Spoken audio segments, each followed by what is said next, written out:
Assalamualaikum warahmatullahi wabarakatuh. Saya Lucy Avianti akan membahas secara singkat filsafat ilmu tentang 1. Ontologi hakikat ilmu. 2. Epistemologi cara mendapatkan pengetahuan. 3. Aksiologi nilai kegunaan ilmu. 1. Ontologi hakikat ilmu. Ontologi hakikat ilmu adalah istilah ontologi berasal dari kata Yunani yaitu onta yang berarti sesuatu yang sesungguhnya ada, kenyataan yang sesungguhnya, dan logos yang berarti studi tentang studi yang membalas sesuatu menurut Angeles tahun 1981. Jadi, ontologi adalah studi yang membahas sesuatu yang ada. Objek material ontologi adalah yang ada, artinya segala-galanya, meliputi yang ada sebagai wujud konkret dan abstrak dan indrawati maupun indrawi. Hakikat ontologi yaitu ada 4 hakikat yang terdapat dalam ontologi, yaitu ilmu, metafisika, asumsi, dan peluang. Fungsi atau manfaat dalam mempelajari ontologi yaitu ada 3. Pertama, berfungsi sebagai refleksi kritis atas objek atau bidang, garapan, konsep-konsep, dan yang lainnya ataupun bidang ilmu. 2. Dunia empiris itu dapat diketahui oleh manusia dengan panca inderanya. 3. Fenomena yang terdapat di dunia ini berhubungan satu dengan lain secara kausal menurut Ansori tahun 1987.20. Ontologi menjadi penting sebab 1. Kesalahan sesuatu asumsi atau melahirkan teori. Kedua yaitu ontologi membantu ilmu untuk menyusun suatu pandangan dunia ilegal dan komprehensif. Ketiga, ontologi membantu memberikan sebuah informasi untuk mengatasi permasalahan yang tidak mampu dipecahkan secara khusus oleh ilmu-ilmu yang lainnya. Epistemologi cara mendapatkan pengetahuan. Istilah epistemologi berasal dari kata Yunani yaitu episteme yang artinya pengetahuan dan logos artinya teori. Jadi, epistemologi dapat didefinisikan sebagai dimensi filsafat yang mempelajari asal muasal, sumber, manfaat, dan sahihnya pengetahuan. Aspek epistemologi yang penting di dalam perkembangan pengetahuan adalah metodologi keilmuan. Epistemologi menjadi dasar bijakan dalam memberikan legitimasi bagi suatu ilmu pengetahuan untuk diakui sebagai disiplin ilmu dan menentukan keabsahan disiplinan ilmu tertentu. Landasan epistemologis ilmu menyangkut cara berpikir keilmuan berkenaan dengan kriteria tertentu agar sampai pada kebenaran ilmiah.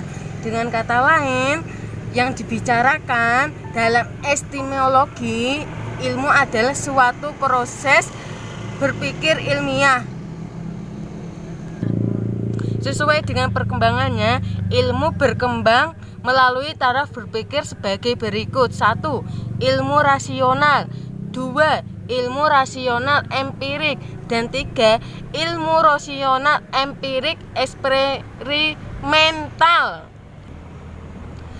Dalam rangka ilmu-ilmu modern, cara berpikir ilmu berkenaan dalam kriteria ilmu rasional empirik dan ilmu rasional eksperimental. Proses berpikir ilmiah yang rasional empirik atau rasional empirik eksperimental dicoba dilukiskan dalam diagram pada halaman Diagram itu menunjukkan bagaimana alur berpikir yang bermula dari kebutuhan mengatasi permasalahan kemasyarakatan diatasi secara teoritis dari berbagai landasan yang relevan melalui proses argumentasi, lalu jawabannya diuji melalui data empirik yang sahih dan terpercaya. Proses tersebut apakah eksplisit atau implisit bukan suatu keharusan, namun proses berpikir seperti itu tidak boleh tidak tetap dilalui, seperti pandangan epistemologi naturalistatis. Apabila secara teoritis tidak dapat ditentukan bagaimana prediksi produk yang diharapkan. Secara teoritis pula, dengan kata lain hipotesis, maka jawaban itu adalah secara terlepas. Epistemologi yaitu ada sumber-sumber pengetahuan. Sumber-sumber epistemologi di antara lain yaitu sebagai berikut. 1. Alam, 2. Rasio, 3. Sejarah, 4. Pengalaman, 5. Nalar, 6. Otoritas, 7. Intuisi, 8. Wahyu, 9. Keyakinan. Pengertian sumber pengetahuan yaitu tadi ada 1. Alam. Alam adalah mengacu kepada fenomena dunia fisik yang juga kehidupan secara umum. 2. Yaitu rasio. Rasio adalah berpikir dalam bentuk pengetahuan, dalam membentuk pengetahuan. 3. Yaitu sejarah. Sejarah yaitu ilmu pengetahuan yang disusun atas hasil penyelidikan beberapa ilmuwan dalam sebuah peristiwa. 4. Yaitu pengalaman.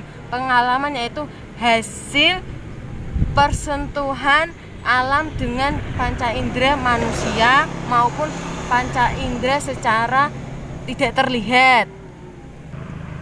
5. Yaitu nalar. Nalar yaitu adalah salah satu perangkat manusia yang digunakan dalam pencarian kebenaran. Nomor 6 yaitu otoritas. Otoritas yaitu adalah kekuasaan. Kekuasaan yang berarti yaitu kekuasaan yang sah yang diberi kepada lembaga dalam masyarakat untuk memungkinkan bahwa dia menjadi pejabat. Nomor 7 yaitu intuisi. Intuisi yaitu firasat yang terbentuk dalam diri pikiran kita dalam bawah sadar. Terus 8 yaitu wahyu. Wahyu yaitu pengetahuan yang bersumber dari Tuhan. 9 yaitu keyakinan. Keyakinan adalah energi yang terkumpul karena terbentuknya suatu perasaan. Epistemologi yaitu juga terdapat ilmu pengetahuan yang berkembang di barat. Diiringi teknologi yang semakin canggih, tampak menarik, menyilaukan mata telanjang dan mata hati karena langsung terasa manfaatnya. Namun terdapat negatif yang sangat kuat, antara lain permusnahan massal alam dan pelecehan kodrat manusia, yaitu seperti human natur human. Berlanjutnya dan merembetnya dampak negatif itu tidak boleh dibiarkan di tanah air. Dibutuhkan suatu epistemologi yang berbeda, baik epistemologi yang rasional maupun empiris eksperimental, yang perlu dilengkapi dengan misalnya epistemologi humanistis religius, yaitu tentang keagamaan. Aksiologi yaitu nilai kegunaan ilmu. Secara etimologis, aksiologis berasal dari kata aksios yang berarti nilai dan logos yang berarti teori ataupun ilmu. Aksiologi sebagai teori tentang nilai membahas tentang hakikat nilai sehingga disebut filsafat nilai. Cabang aksiologi. Secara garis besar muncul 2 cabang filsafat yang membahas aspek kualitas hidup manusia, yaitu etika dan estetika. Etika atau etis memiliki banyak arti. Secara etimologi, istilah etika berasal dari bahasa Yunani kuno yaitu ethos yang mempunyai arti tempat tinggal yang biasa, padang rumput, kadang, kebiasaan, adat, akhlak, watak, perasaan, sikap, dan cara berpikir. Sedangkan estetika yaitu yang berasal dari bahasa Yunani yaitu estetika. Estetika disebut juga dengan filsafat keindahan yaitu philosophy of beauty. Fungsi aksiologi. Aksiologi ilmu pengetahuan sebagai strategi untuk mengantisipasi perkembangan kehidupan manusia yang negatif sehingga ilmu pengetahuan dan teknologi tetap berjalan pada jalur kemanusiaan. Oleh karena itu, daya kerja aksiologi satu yaitu menjaga dan memberi arah agar proses keilmuan dapat menentukan kebenaran yang hakiki dan perilaku keilmuan yang perlu dilakukan dengan penuh kejujuran dan tidak prioritas pada kepentingan langsung. 2. Dalam pemilihan objek kodrat manusia, tidak secara etis dan tidak mengubah kodrat manusia, tidak merendahkan martabat manusia, tidak mencampuri permasalahan kehidupan yang netral maupun nilai-nilai yang bersifat dogmatik kehidupan dan kekuasaan dalam kepentingan politik. 3. Yaitu mengembangkan ilmu pengetahuan diarahkan kepada meningkatkan taraf hidup yang memperhatikan kodrat dan martabat manusia secara keseimbangan, kelestarian alam lewat pemanfaatan ilmu dan temuan-temuan universal. Aksiologis dan nilai. Di kursus yang terjadi antara para filsuf yaitu apabila ilmu pengetahuan ini bersifat bebas atau terikat nilai, aliran logis, protifikatif menganggap bahwa ilmu pengetahuan haruslah bebas nilai, mengaitkan antara ilmu dengan nilai yang mengurangi kadar sesuatu yang sifatnya subjektif, emosional. Ilmu menurut aliran dualisme terbagi menjadi dua, yaitu apakah termasuk ilmu eksas atau masuk dalam ilmu kerohanian. Apabila masuk